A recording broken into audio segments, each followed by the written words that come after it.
这系列各位观众朋友们，大家好，欢迎您收看藏人行政中央电视台本期的学医漫谈节目，我是主持人蒋阳。7月6号，藏人行政中央在印度北部达兰萨拉隆重举办了西藏精神领袖第14世达赖喇嘛尊者九世华诞庆典，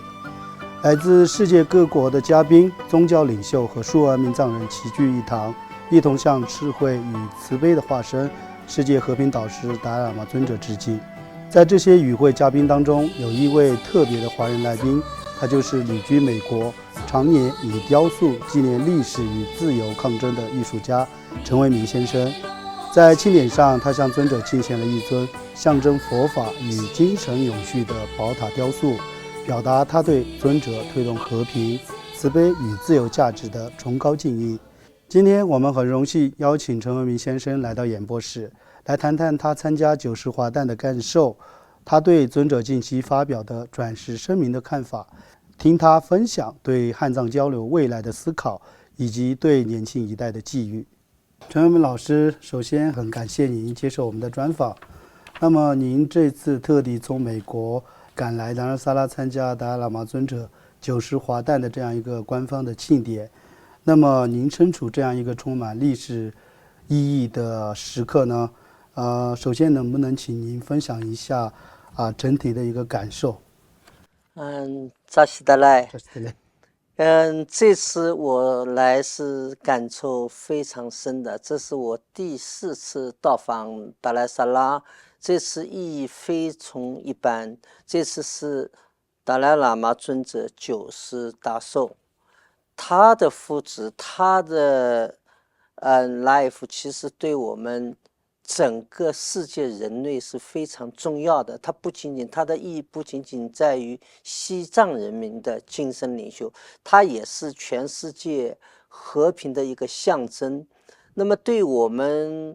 来自于中国的一些海外华人，它的这个意义非同寻常。所以这次由行政中央的邀请过来，不仅仅是我个人的福报，也是对我们整体华人的一种福报。为什么这么说呢？在当代的一个精神空虚，世界充满了那种物质的追求欺诈战争，这个时候呢，我们非常希望有达赖喇嘛尊者这一把可以开启世界那种和平、慈善友爱的那么一个钥匙。这把钥匙就是达赖喇嘛。所以这次我能到这边来跟大家分享，跟我们华人通过你们电视台跟华人来分享这个东西呢，就是这一段经历呢是非常非常重要的。特别您看那个达赖喇嘛尊者，他在接受我的那个礼物的时候，是那么的慈祥。他把他就是说，大家当时慈人家说都说你是真正的福报了，今天唯有你达赖喇嘛 fit you， 就是给你喂食，是吧？这个喂食，这个食品就代表了就是对一种圆满，对福德圆满，是吧？那他也是祝我们华人在这个多灾多难的这个世界当中能够比较圆满，比较能够享受一些美好的东西。那么其实是对我们华人的那种祝福吧，就是这种祝福，他不需要一种语言来祝福，他用他的行为以我为代表的一些华人，不是一些华人，那么应该是所有的华人的一种祝福。对达赖喇嘛来说，他是对整体华人的一种祝福。对我来说，个人我不能代表所有的华人，是吧？但是有些人说我不需要你代表当然我不一定代表的，我当然是代表追求自由，热爱民主，这种生活方式的华人。那么我能够代表他们。为什么我这样说呢？当时我去叙利亚的时候，他们说有人说你不能代表华人，但是更多的华人说我把共产党代表了我几十年，我不要他代表，他一定要代表我。今天你去，你真的是代表了我们。所以那些热爱和平啊、慈悲为怀、存着善念的那些人，当我去见达赖喇嘛的时候，他们是非常愿意我能代表他们来到尊者面前，献上我们的礼物。这个礼物呢，我是用3种文字，用那个中文，对啊，用藏文，用英文啊写来祝福达赖喇嘛，尊者90大寿。那么上面呢，这是个塔是3面体，这个3面体代表了稳定安详这个结构。那么上面我有3个像那个用铜做的浅浮雕，这个呢代表了达赖喇嘛尊者3个不同时期，他从小在西藏出生，是吧？他的儿童时，他的青年时代啊，那么在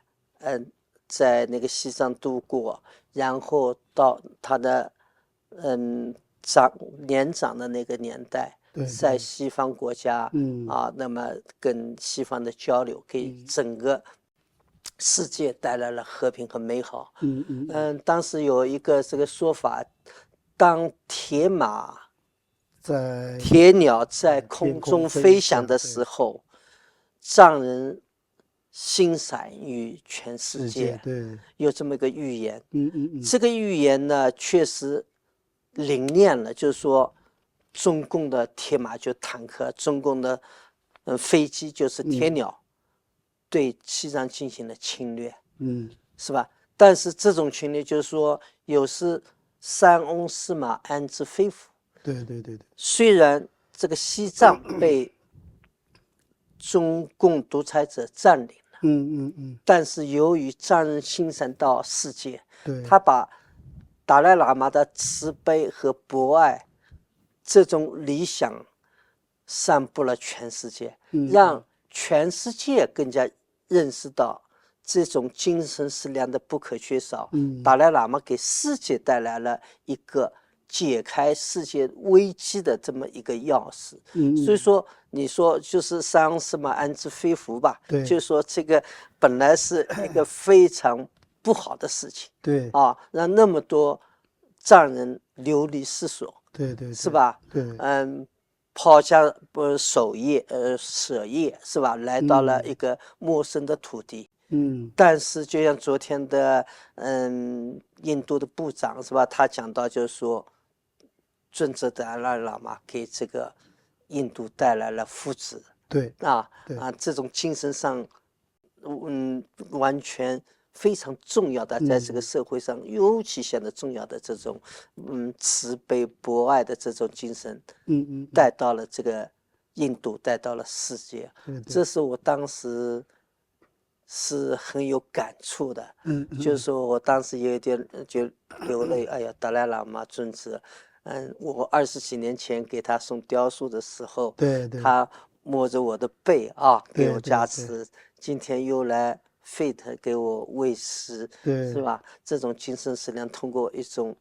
不是用语言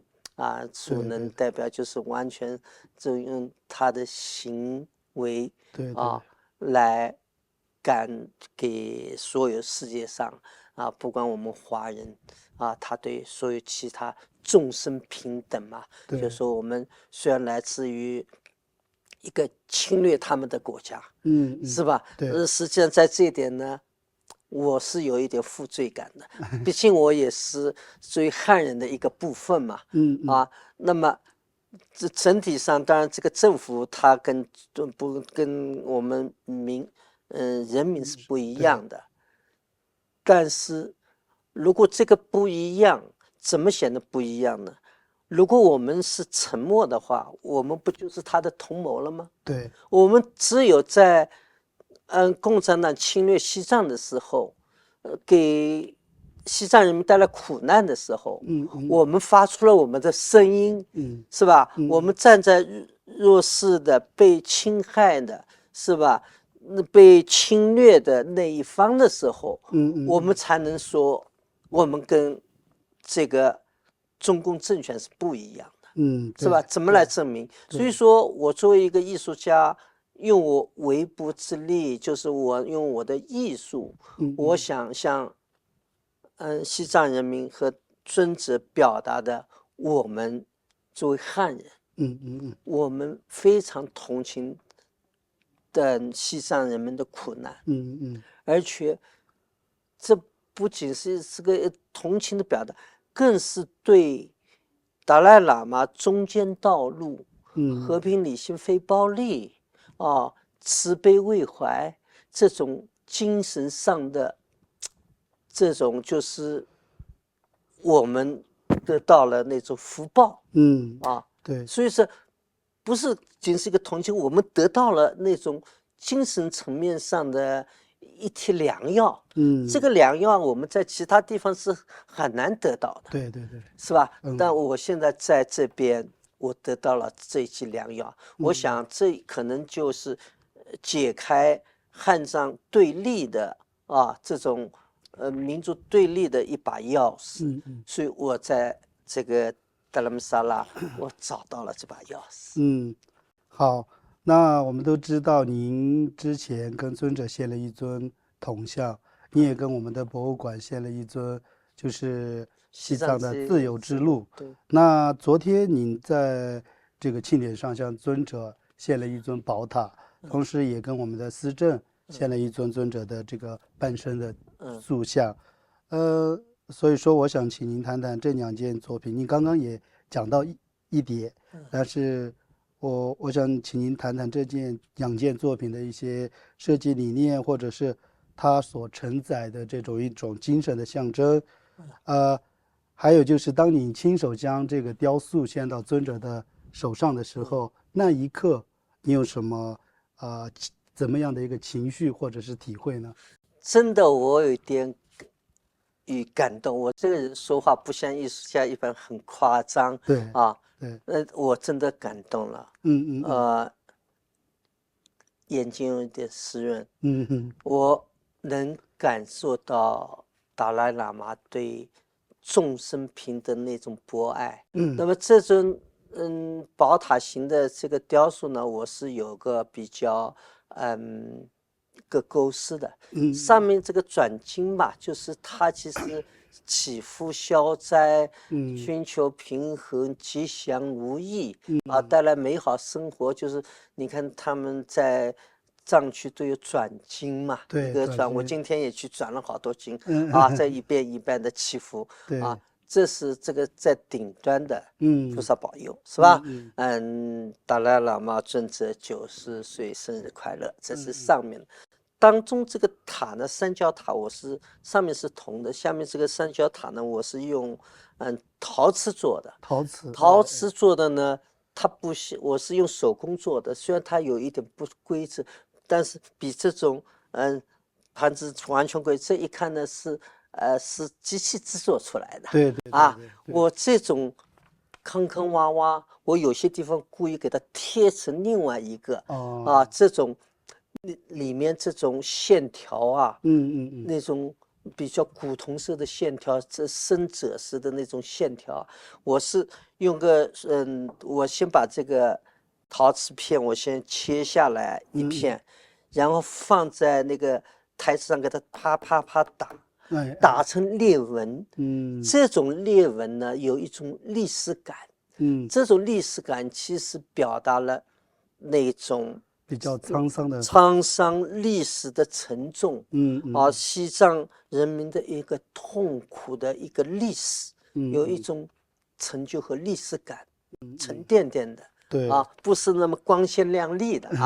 上面呢有了就是中文而且当时我说他们说执政家说你应该把中文这边，我不是前面贴了一个我们泾县90大寿达赖喇嘛这个铜，那么这是个正面吧？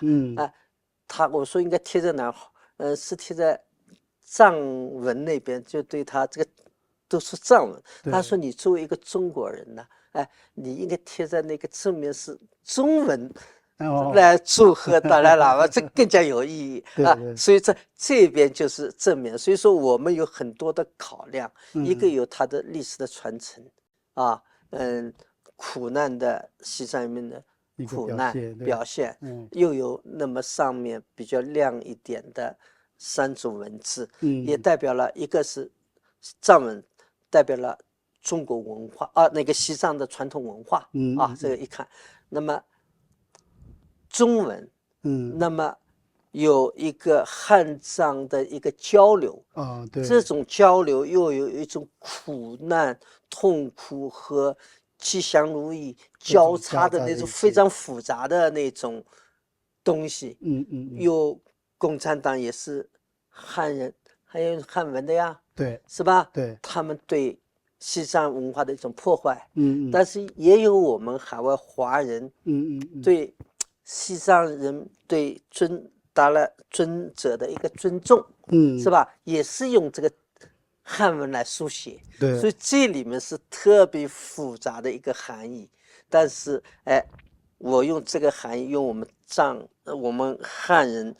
这个纽带，我们想通过我们汉人对尊者的祝福，表达我们对他的一个尊敬，对啊。那么还有一个英文的，其实那个这里面含义很多了，就是自从尊者和阁下政府移到国外以后，那个当时13世达赖喇嘛的时候，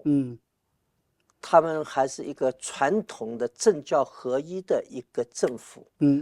当尊者来到海外以后，他14世达赖喇嘛的时候呢，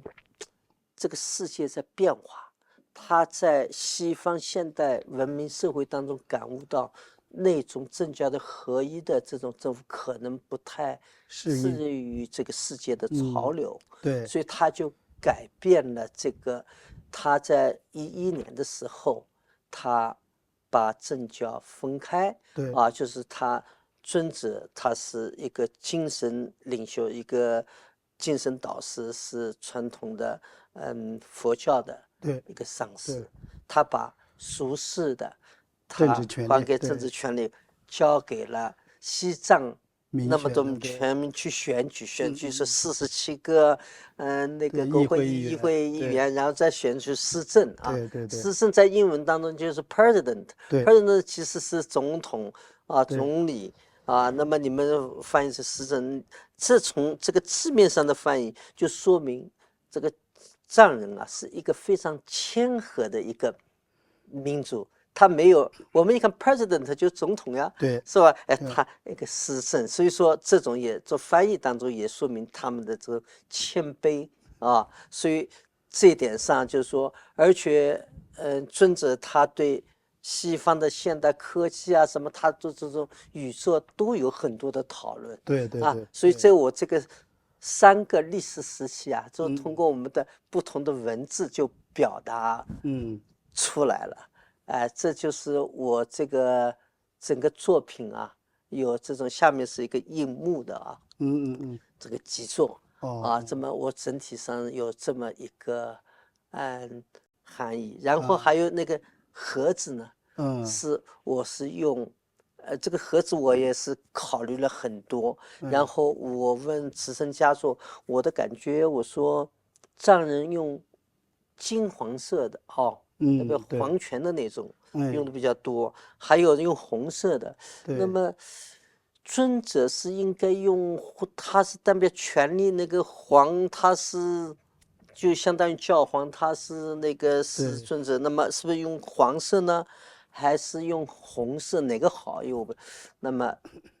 慈生家作这就给我解释了一些，就是他是一个至高无上的上师，用黄色的，但是尊者呢来到了印度，看到了那么多的僧人，是吧？他们穿的红色的袈裟，他更愿意贴近平民，普通僧侣，所以他穿的红的更多。是他这种博爱啊，那种普度众生，他已经把自己一个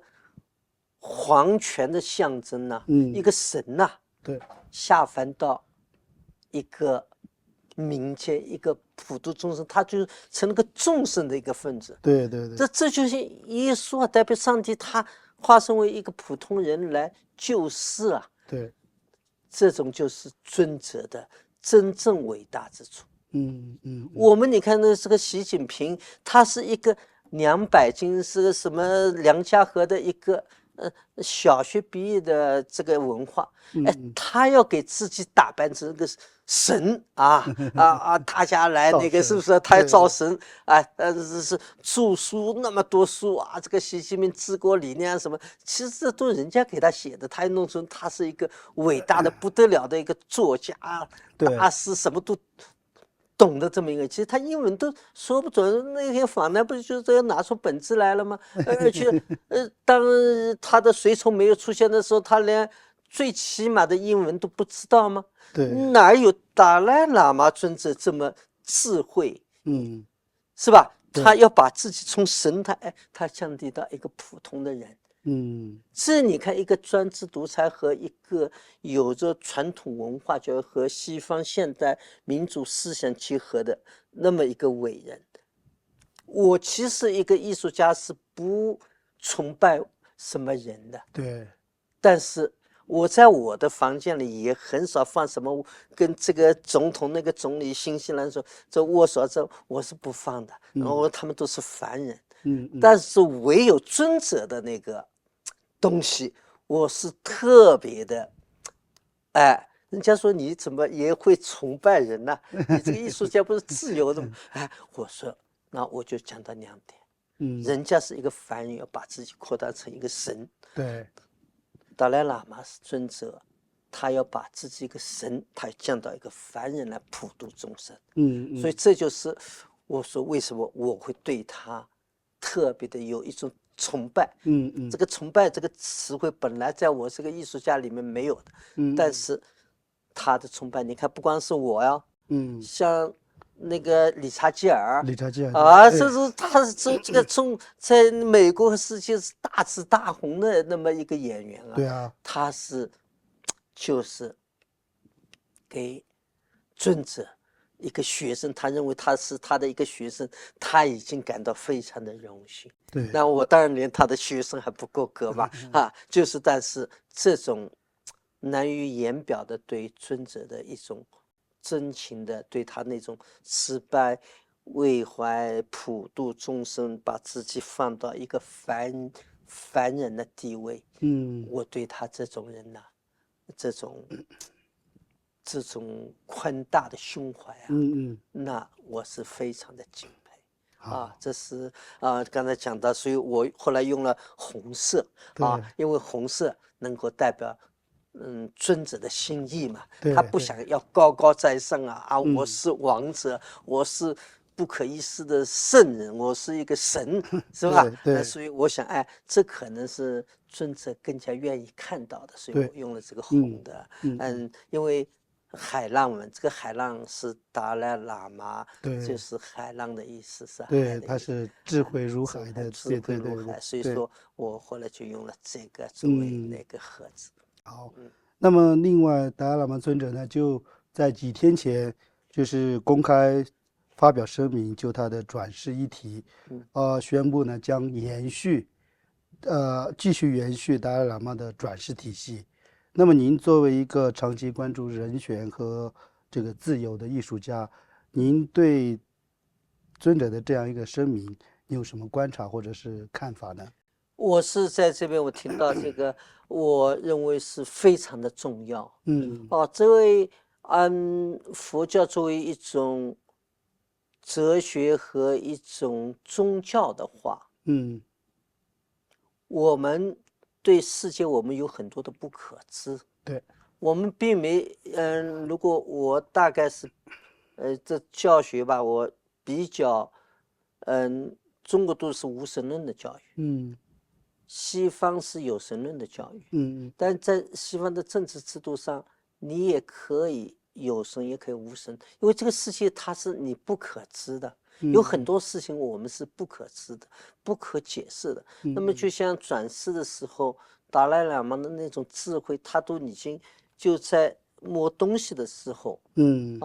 他能知道什么东西是好，那么小个小孩，然后在问他问题的时候，他能知道他的前世。对，这种东西是我们现代科学都无法解释这种状态，对，是吧？对。那么无法解释的状态的东西，当然是有可能存在的了，是吧？对，并不是我们没看到就不存在嘛。当我们当时没看到世界，我怎么知道？那么人们怎么知道有一个宇宙呢？对，是吧？对对。那么在这种情况下，这个转世作为一种宗教、一种神学的一种理念的一种东西，我认为当然是有可能的。所以这个转世，而且为什么要在自由世界转世？这很重要。对，因为灵童也许这边那边，你看我们现在中国在那个大陆最年纪小的那个就是那个活佛是第11世班禅喇嘛。班禅喇嘛，对，他一转世就失踪了。对，失踪到现在是中国失踪时间最长的，已经30年了。对，30年。第二个失踪最长的是高知胜，已经行迹到现在已经20年了，都看不到那种。所以那种智者为人权、为人类捍卫人类福祉奋斗的那些人，那尊者的转世，他当然要引导众生走向幸福，为所有还处在没有人权的那种要发声，是吧？那可能如果在汉地，在中国大陆，你说在西藏，那肯定也会被失踪了。如果找到那边，现在中国这个无神论的，他把无神论都已经放到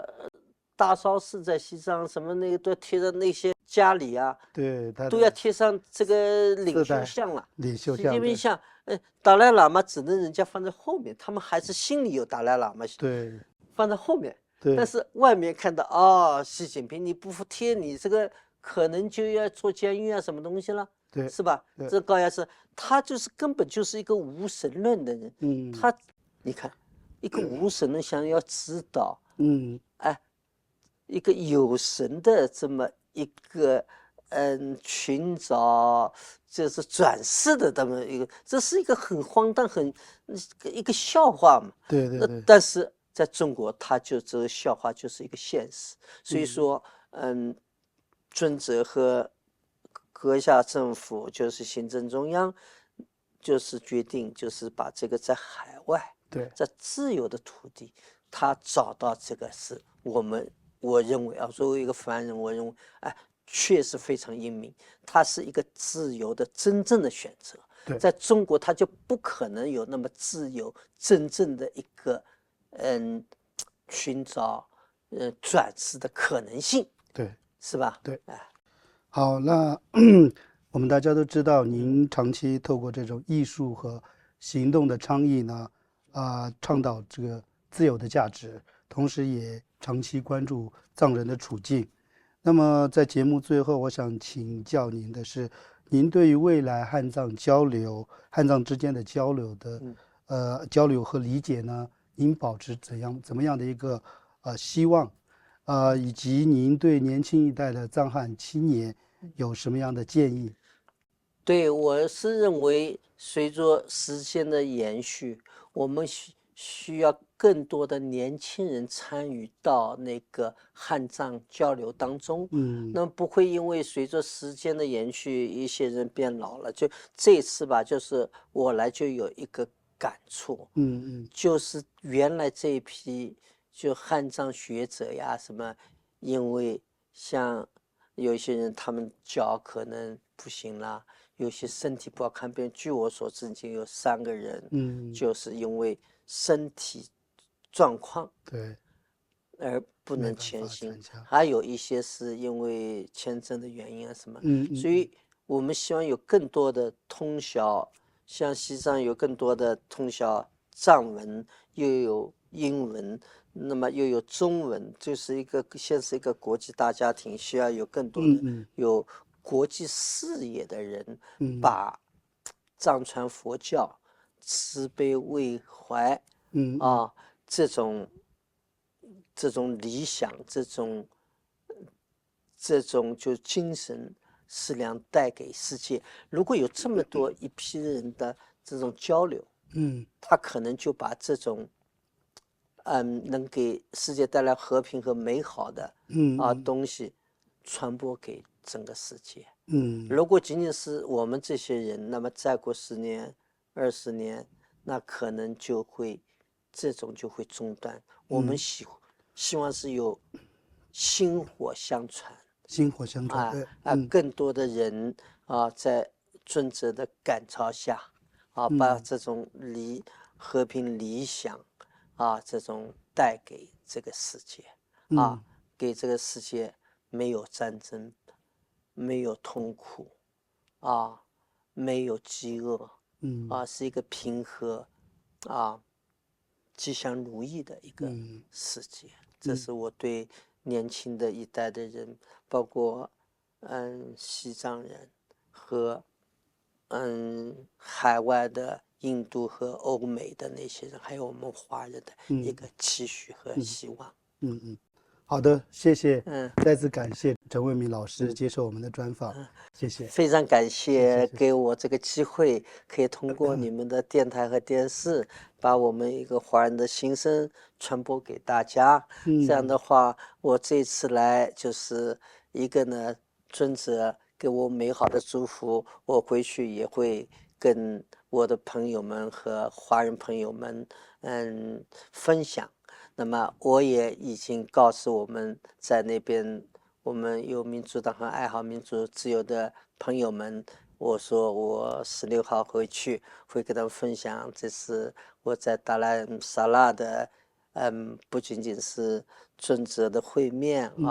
就是对我们的祝福。我刚才还跟那个西藏行政中央的西藏政策研究所有个会谈，所以我都不好意思迟到了就是说还有外交部的部长是吧，还有那个儿童村很多我都有很多的体会包括那天法会虽然不是我们的，但是那天我在窗边